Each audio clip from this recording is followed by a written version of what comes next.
जी हयात, तफसीलात से आगाह कीजिए।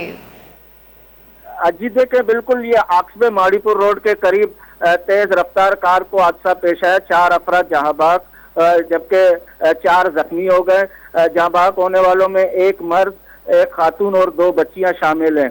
जय वकुआ पर डीआईजी ट्रैफिक पीर मोहम्मद शाह भी मौजूद हैं।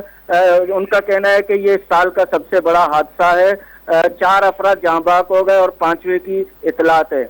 ये फैमिली ऑक्सबे से पिकनिक मनाने के बाद वापस आ रही थी कि हादसा हुआ है। फैमिली की हालत ऐसी नहीं है कि वो कोई बात कर सके। ये रोड भी ऐसा है कि इसलिए इकदाम करने चाहिए, ये कहना है कि पीर मोहम्मद शाह का।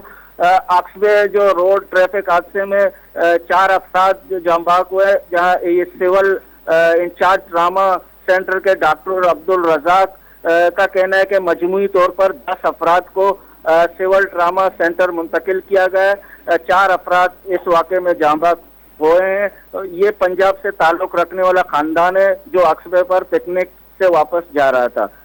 3 जख्मियों की हालत तशवीशनाक है, जिन्हें सर में अंदरूनी चोटें आई हैं। 3 जख्मियों की हालत खतरे से बाहर है। जी बहुत बहुत शुक्रिया हयात।